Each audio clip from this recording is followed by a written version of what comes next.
کچھ لوگ ایسے ہوتے ہیں جن کا اٹھنا بیٹھنا چلنا پھرنا بڑا مرتب سا ہوتا ہے۔ میں نے کہا حضور کے ہر صحابی کی شان وراء الورا ہے، لیکن سیدنا فاروق اعظم نے جس انصاف سے، جس حسن سے، جس حسن کاری سے اور جس طرح بھرپور معمور وزادار اور جاندار زندگی گزاری ہے، یہ صرف سیدنا فاروق اعظم ہی کا حصہ ہے۔ بس کچھ لوگوں کا یہ اعزاز ہوتا ہے، تھکے تھکے بھی وقت گزر ہی جاتا ہے، تھوڑا کام کر لیا تھوڑا چھوڑ دیا پھر بھی ٹائم گزر ہی جاتا ہے۔ کچھ لوگ ایسے ہوتے ہیں جو کام کرتے ہیں پر پورا بھرپور کر کے کرتے ہیں، ان کا بھی گزر جاتا ہے۔ زندگی ایک دن ہو یا 100 سال یہ گزر جاتی ہے، اور دوش پہ کملی ہو یا کہ شال یہ گزر جاتی ہے۔ گر امیروں کی بہے اقبال گزر جاتی ہے تو غریبوں کی بہرحال گزر جاتی ہے۔ تو اس نے تو گزر جانا ہے، لیکن اگر کوئی بھرپور کر کے گزارے تو اس میں مزہ ذرا زیادہ ہوتا ہے۔ کچھ چیزیں اپنی زندگی میں طے کرنی چاہیے، اور نبی پاک صلی اللہ تعالیٰ علیہ وسلم نے، کیونکہ حضور افصح العرب ہیں، حضور سید عالم صلی اللہ تعالیٰ علیہ وسلم تھوڑے جملوں میں بڑی گہری بڑی دور کی باتیں اور چند جملوں میں محبوب پاک علیہ السلام پوری زندگی کا نچوڑ اور دستور بیان کر دیتے ہیں۔ اسی طرح کی ایک حدیث جامع ترمذی میں موجود ہے۔ حضرت ابو ہریرہ رضی اللہ تعالیٰ عنہ فرماتے ہیں کہ نبی پاک صلی اللہ تعالیٰ علیہ وسلم نے ایک دفعہ فرمایا تھا کہ کون ہے جو مجھ سے 5 باتیں سیکھ لے اور پھر ان پر عمل کرے، اور پھر ہو سکے تو یہ باتیں آگے بھی پہنچائے۔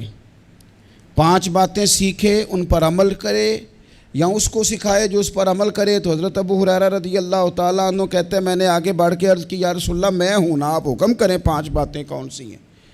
اللہ کے پیارے رسول صلی اللہ تعالیٰ علیہ وسلم نے فرمایا اللہ تعالیٰ کی حرام کردہ چیزوں سے بچ جاؤ، سب سے بڑے عبادت گزار بن جاؤ گے۔ پھر نبی پاک صلی اللہ تعالیٰ علیہ وسلم نے دوسری بات ارشاد فرمایا اللہ تعالیٰ کی تقسیم پہ راضی ہو جاؤ، سب سے بڑے غنی بن جاؤ گے۔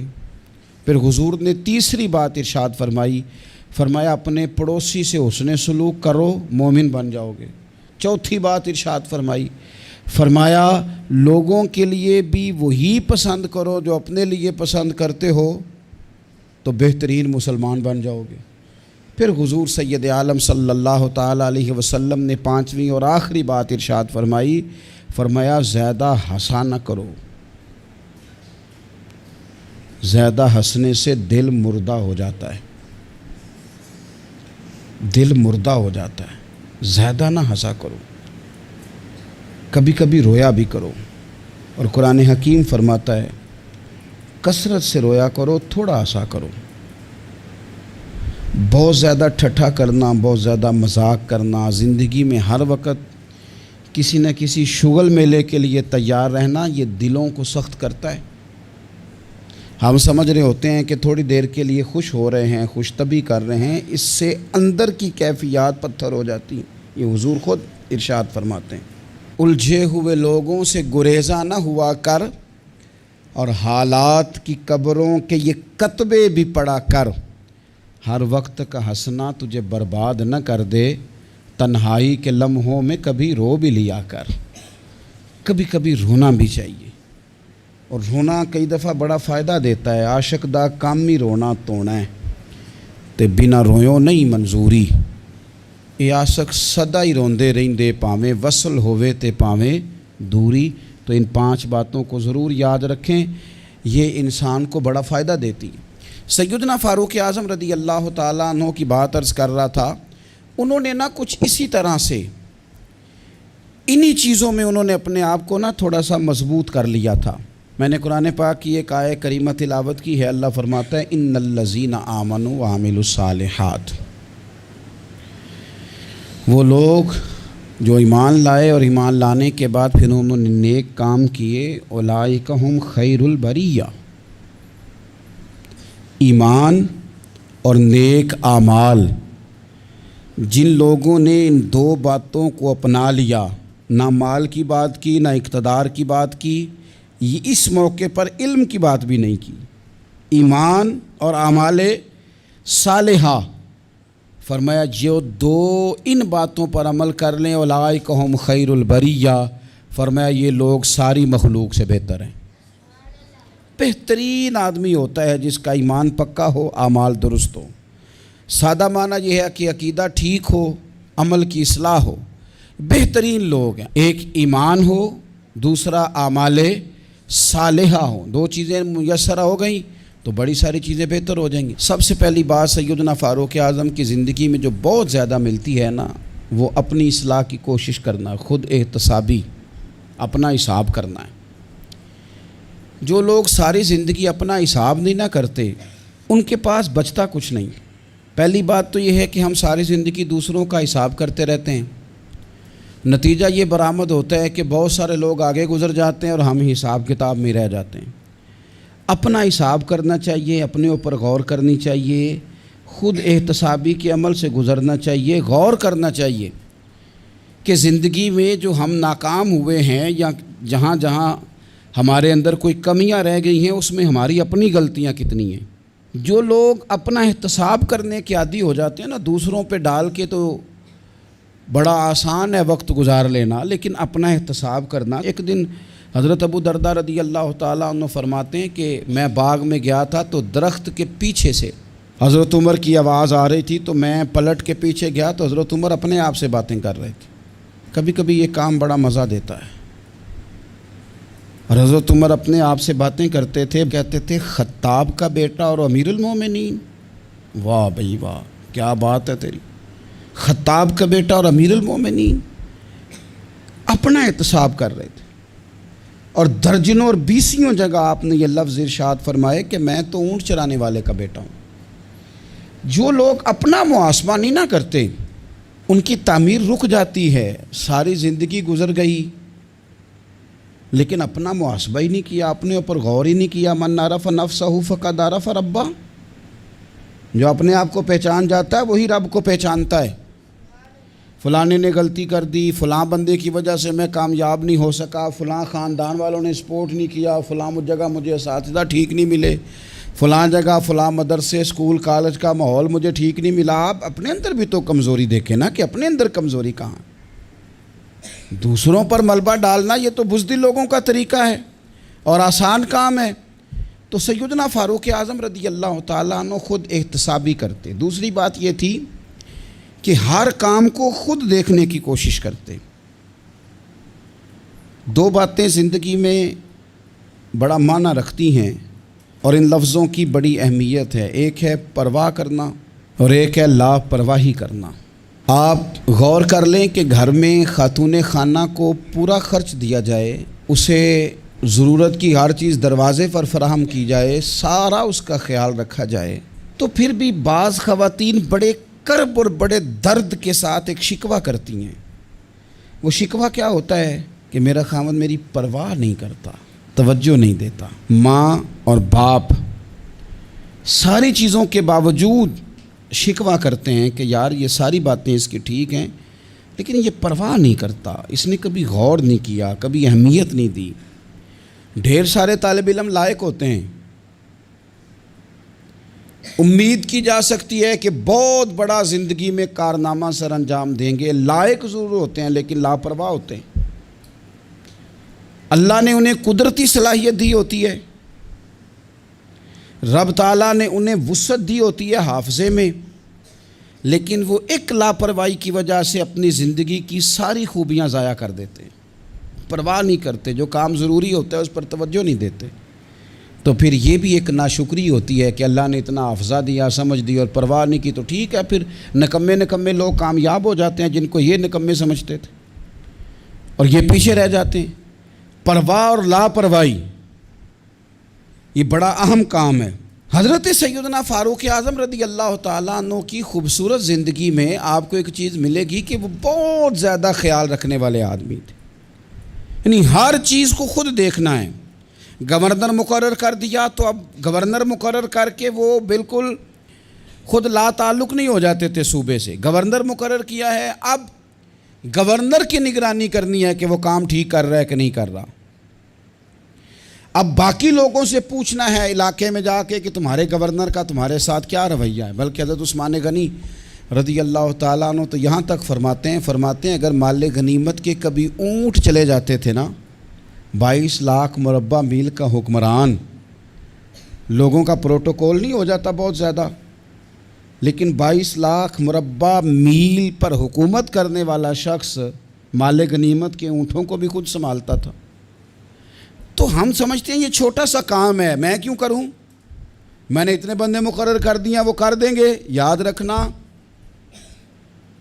دریا میں اکٹھے بند نہیں ٹوٹا کرتے، پہلے تھوڑا سا سوراخ آتا ہے، اس کی نگرانی نہیں ہوتی تو پھر سارا بند ٹوٹ جاتا ہے. ہم چھوٹی چھوٹی لاپرواہیاں شروع کرتے ہیں تو اس سے نقصان بڑھ جاتا ہے. اپنی زندگی میں کبھی لاپرواہ نہ بنیں، مزاج اس طرح کا بنائیں کہ کاموں پر توجہ کریں. سیدنا فاروق اعظم رضی اللہ تعالیٰ عنہ خلیفہ بننے کے بعد سونا بہت کم کر دیا تھا، کوئی اور مصروفیت نہیں رکھتے تھے، اپنے ہر کام پر خود توجہ. کئی دفعہ بہت سارے لوگوں سے ہم کام لیتے ہیں پر اتنا زیادہ ان کو کہنا پڑتا ہے، بار بار بتانا پڑتا ہے، سکھانا پڑتا ہے کہ کئی دفعہ بندہ سوچتا ہے خود ہی کر لیتا تو اچھا تھا. تو جب کام کرنا بھی ہے تو 100 دفعہ کہنے سے بھی کرنا ہے، تو ایک دفعہ کہنے سے بھی کر ہی لینا ہے. تو کام پر خاص توجہ دینا یہ سیدنا فاروق اعظم رضی اللہ تعالیٰ عنہ کا طریقہ تھا. تیسری بات یہ تھی، حضرت عمر میں مشاورت کے بڑے قائل تھے. حضرت فاروق اعظم رضی اللہ تعالیٰ عنہ نے مجلس شورا کو بڑی سخت اہمیت دی. اللہ تعالیٰ نے انہیں بڑی سمجھ عطا فرمائی تھی، بڑی عقل عطا فرمائی تھی. اور ہمارے زمانے میں یہ بھی ہے کہ جو بندہ کامیاب ہو جاتا ہے نا، وہ پھر لیکچر بڑے دیتا ہے. وہ کہتا ہے میرے قول تو قوالِ زرعی ہیں، ان کو سنو، یہ تو حسین پھول ہیں، تو بڑی خوبصورت چیزیں ہیں، چونکہ کامیاب جو ہو گیا. اب وہ بجائے عاجزی کے بعض اوقات ایسے لوگوں کے لفظوں کے اندر تکبر کی بدبو محسوس ہوتی ہے، بو آتی ہے کہ یار یہ کامیاب ہو گیا تو اب یہ مشورے دے مار رہا ہے. سیدنا فاروق اعظم اتنے بڑے آدمی تھے پر رائے لیتے تھے، مشورہ لیتے تھے، صحابہ سے پوچھتے تھے، مشاورت کرتے تھے. اپنی پوری زندگی میں انہوں نے کوشش کی کہ کوئی کام بغیر رائے کے نہ کیا جائے. حضرت سیدنا مولا علی شیر خدا ان کے سب سے بڑے مشیر تھے. حضرت عثمان غنی، سیدنا ابو درداء، حضرت جناب عبد الرحمن ابن عوف رضوان اللہ تعالی علیہم اجمعین، ان لوگوں سے مشورہ کرنا، ان سے رائے لینا اور رائے کے مطابق آگے چلنا، اور پھر جو رائے خیر کی ہو اسے قبول کرنا ان کا مزاج تھا. کچھ لوگ مشورہ کرتے ہیں لیکن بندوں کو راضی کرنے کے لیے، تو وہ مشورہ کرتے تھے قبول کرنے کے لیے. پھر ہمارے ہاں لوگ مشورہ کرتے ہیں اپنے خوشامدیوں سے، تو خوشامدی جو مشورہ دیتے ہیں وہ تو کہتے ہیں جناب بلے بلے، آپ فکر ہی نہ کریں، آپ کار گزریں. حضرت فاروق اعظم رضی اللہ تعالیٰ عنہ ان لوگوں سے رائے لیتے تھے کہ جن کی رائے بعض اوقات آپ جو چاہ رہے ہوتے تھے اس رائے کے مخالف ہوتی تھی، تو وہ اس رائے کو بھی قبول کرتے اور اپنی رائے کو چھوڑتے. اور ڈھیروں کام انہوں نے ایسے کیے.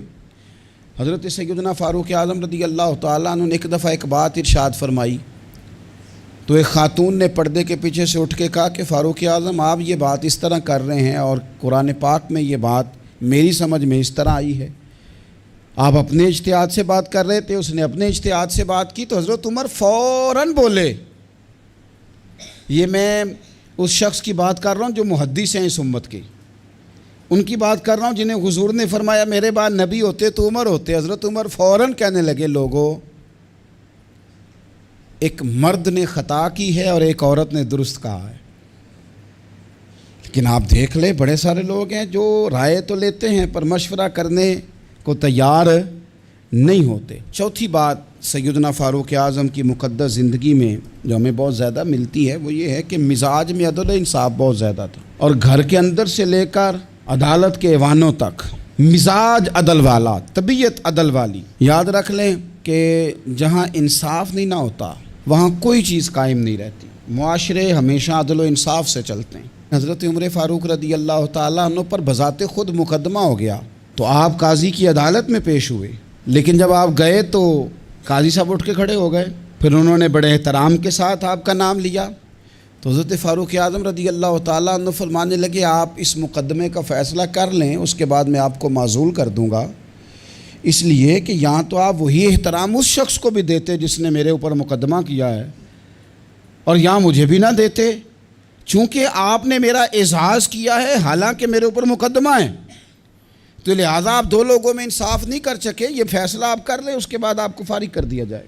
جب آپ خود کو قانون کے حوالے نہیں کرتے تو پھر آپ کیسے توقع کرتے ہیں کہ دنیا میں انصاف قائم ہوگا؟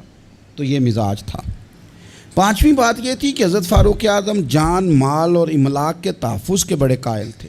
وہ کہتے تھے کہ مسلمانوں کی جان، مال، گھر یہ قیمتی اثاثے ہیں۔ ہمارے ہاں غریب آدمی تھانے میں پرچہ کٹوانے نہیں جاتا، وہ کہتا ہے جتنے سوالوں کا مجھے جواب دینا پڑے گا نا، چور کو اتنے سوالوں کا جواب ہی نہیں دینا پڑتا، وہ جاتا ہی نہیں۔ حضرت عمر فاروق رضی اللہ تعالیٰ عنہ قدر کی نگاہ سے دیکھتے تھے انسان کی عزت کو، اور بہت قدر کی نگاہ سے دیکھتے تھے۔ جب ایک گورنر صاحب کے بیٹے نے کسی عام مسلمان کو کوڑا مار دیا یا کوڑے مار دیے تو حضرت عمر فاروق نے گورنر کو بلا کے جو لفظ کہے تھے وہ تاریخ کا حصہ ہیں۔ آپ نے فرمایا تھا کہ تم گورنر ہو لیکن تم نے کب سے لوگوں کو اپنا غلام سمجھنا شروع کر دیا ہے، حالانکہ ان کی ماؤں نے انہیں آزاد پیدا کیا ہے، ماؤں نے آزاد پیدا کیا اور تم نے انہیں غلام سمجھنا شروع کر دیا۔ تو آپ کے مزاج کے اندر جو جان، مال، عزت کا تحفظ تھا وہ ایک بڑی اہم بات تھی۔ اور چھٹی بات بڑی اہم تھی، وہ یہ تھا کہ اپنی رعایا میں جہاں ان کے مالی معاملات کا خیال رکھتے تھے، ان کے حقوق کا تحفظ کرتے تھے، ان کے جان مال کی حفاظت کا ذمہ لیتے تھے، وہاں ان کی اصلاح کرتے تھے، دینی اصلاح۔ یعنی یہ خلیفہ وقت ہیں جو فجر کی نماز کے لیے گھر سے نکلتے ہیں تو رستے میں جتنے گھر آتے ہیں ان کے دروازوں پہ دستک دیتے ہیں، اٹھو نماز کا ٹائم ہو گیا۔ اور اگر ایک صحابی جماعت میں دیر سے آتے ہیں تو حضرت عمر ان سے فرماتے ہیں کہ آپ دیر سے کیوں آئے ہیں؟ آپ اگر وقت پہ نماز ادا نہیں کریں گے تو پھر باقی لوگ کس طرح توجہ کریں گے آپ کے جو گھر کے ہیں اور آپ کے جو تحت جن کو اللہ نے بنایا ہے؟ تو لوگوں کی اصلاح کرنا، دینی روحانی جذبہ ان کے اندر بیدار کرنا، انہیں اللہ اور اس کے رسول صلی اللہ تعالی علیہ وسلم کی بارگاہ کے ساتھ جوڑنا، یہ بھی سیدنا فاروق اعظم رضی اللہ تعالیٰ عنہ کا طریقہ تھا۔ ایک اور اہم بات، اگر خلیفہ حق پہ ہو، دیانتدار ہو، اسلامی دینی شرعی اصولوں کے مطابق چلاتا ہو تو پھر اس کی اطاعت بھی ضروری ہوتی ہے۔ حضرت فاروق اعظم عملی نفاذ کے بھی بڑے قائل تھے۔ ایسا نہیں ہے کہ کوئی بندہ شترے بے مہار ہو جائے، قانون کی پابندی نہ کرے۔ فرماتے تھے اگر ہم غلط ہیں تو ہماری اصلاح کرو، اگر ہم ٹھیک ہیں تو پھر تمہیں اطاعت کرنی ہے، تمہیں پیچھے چلنا ہے، تمہیں قانون کی پابندی کرنی۔ اس حوالے سے بھی ان کا درہ ہمیشہ کھڑا رہتا تھا کہ کسی شخص کو اطاعت سے نکلنے کی اجازت نہیں ہوگی۔ قانون کی، دین کی، شریعت اسلامیہ نے جن کو اولو الامر قرار دیا، ان لوگوں کی اتباع، ان لوگوں کی فرما برداری بھی ضروری ہوگی، اطاعت بھی ضروری ہوگی۔ تو ہمارے مزاجوں کے اندر جو قانون سے بالاتر ہونے کا تصور ہے، سیدنا فاروق اعظم رضی اللہ تعالیٰ عنہ اس کی بھی شدید مخالفت کرتے تھے۔ حضرت فاروق اعظم رضی اللہ تعالیٰ عنہ کے مزاج میں تھوڑی سختی تھی۔ جب وہ خلیفہ بنے تھے تو اللہ کی بارگاہ میں انہوں نے دعا کی تھی کہ یا اللہ میں مزاج کا سخت ہوں تو مجھے نرم کر دے۔ اپنی اس طبیعت سے بھی وہ آگاہ تھے۔ آپ غور فرمائیں گے کہ ان کی سختی تو بہت ساری جگہوں پہ معروف ہے، لیکن یہ وہ سخت آدمی ہے جو صحابہ میں سب سے زیادہ رویا بھی کرتے تھے۔ سختی ہمارے ہاں جن لوگوں میں ہے ان کی سختی اپنی ذات کے لیے ہے۔ تو آپ یاد رکھ لیں اس بات کو کہ حضرت فاروق اعظم رضی اللہ تعالیٰ عنہ رونے والے، آپ کے پیچھے جو لوگ نماز پڑھتے ہیں نا، وہ فرماتے ہیں کہ صحابہ کہ جب آپ امامت کرتے تھے نا تو کبھی کبھی سورہ حج ایک رکعت میں، سورہ یوسف ایک رکعت میں، اس طرح بھی نماز پڑھائی انہوں نے۔ ایک میں سورہ یوسف پڑھ دی، ایک میں سورہ حج پڑھ دی، اور اس طرح بھی نماز پڑھائی کہ پہلی صف میں نماز پڑھا رہے ہیں اور اتنا رو رہے ہیں کہ تیسری صف والا ان کی ہجکیاں سن رہا ہے۔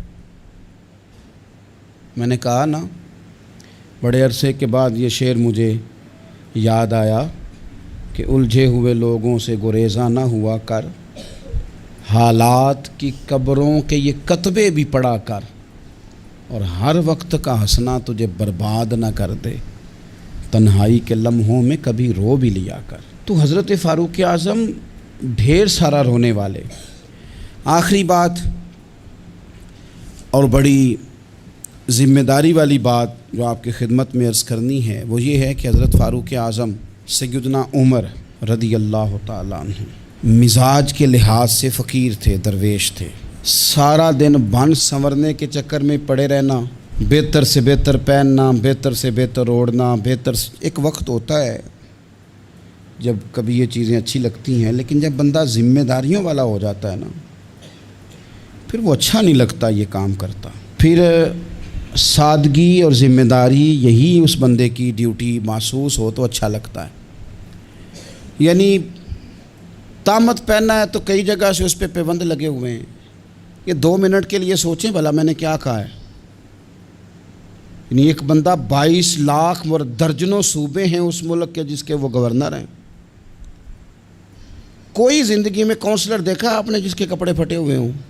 14ویں 15ویں گریڈ کا بندہ ملازم ہو، کپڑے پھٹے ہوں، ہو ہی نہیں سکتا۔ لیکن پھٹے کپڑے، او دوستو کہانی نہیں سنا رہا، پھٹے کپڑے، پھٹا کرتا، قحط پڑ گیا تو گھر کے اندر تر کھانا بن گیا گھی والا، تو فرمانے لگے قسم کھا لیا میں نے جب تک سارے لوگوں کو روٹی نہیں ملتی عمر گھی والا سالن نہیں کھائے گا۔ عرب شریف میں خوشبو بڑی مہنگی، آج بھی مہنگی ہے، تو خوشبو آئی تھی مال غنیمت میں تو وہ بانٹنی تھی، تو آپ نے ایک صحابی کی بیوی کی ڈیوٹی لگانی چاہی تو گھر سے وہ خوشبو منگائی۔ تو بیویاں ہوتی ہیں نا وہ بات کر دیتی ہیں، تو آپ کی اہلیہ کہنے لگی عمر میں نے کوئی میرے اوپر یقین نہیں، میں ایماندار نہیں۔ تو حضرت عمر فرمانے لگے نہیں، مسئلہ یہ نہیں ہے، مسئلہ یہ ہے کہ میں چاہتا ہوں کہ وہی بانٹ دے، یہی ہمارے لیے بہتر ہے۔ تو انہوں نے کہا جی وجہ کیا ہے، میں کیوں نہیں بانٹ سکتی؟ تو آپ فرمانے لگے تو کہیں لے نہیں جائے گی، پر بانٹتے بانٹتے جو تیرے ہاتھوں کو لگ جائے گی اس کا حساب عمر کیسے دے گا؟ تھوڑا سا نا مزاج سادہ کر لیں، پہننا اور کھانا اپنا ہمیشہ سادہ رکھیں۔ 2 چیزیں بندے کو مروا دیتی ہیں، ایک زبان کا ذائقہ، ایک دولت کی ہرس۔ اچھے کھانے کے باوجود بھی ہمارے مشائخ کا طریقہ تھا کہ باہر کھانے اچھے کھائے جا رہے ہیں، گھر میں سادہ کھانا۔ جتنا زبان کو ذائقہ لگ جاتا ہے یہ تنگ کرتی ہے، روز نئی سے نئی روٹی مانگتی، اس سے بچ جاؤ۔ سیدنا فاروق اعظم کے مزاج میں سادگی، کھانے پینے کے اور پہننے کے ماحول میں آپ بے تکلف ہو جائیں۔ اس نے بڑے مسائل بنائے ہیں۔ میں نے تھوڑے دن پہلے بھی کہا تھا، پہلے نا ہم لوگ بڑے پریشان رہتے تھے، ہم اس پر تقریریں کرتے تھے کہ کڑی والے جہیز منگتے نے، منڈے والے تے کڑی والے پریشان۔ اب لڑکے والے بڑے نیک ہو گئے، آپ کو پتہ ہے اب جہیز نہیں مانگتے، پرہیزگار ہو گئے۔ انہوں کہتے ہیں جہیز نہیں اساں لینا، 600 بندہ لے آنا ہے، روٹی انہوں چنگی کھوانی جی۔ اب پرہیزگاری آ گئی ہے، 600 بندہ جو آ رہا ہے اس نے کبھی روٹی نہیں کھائی گھر۔ کھانے پینے کا ذائقہ، اور ہمارے ملک میں سب سے اچھا بزنس کون سا ہے آج کل؟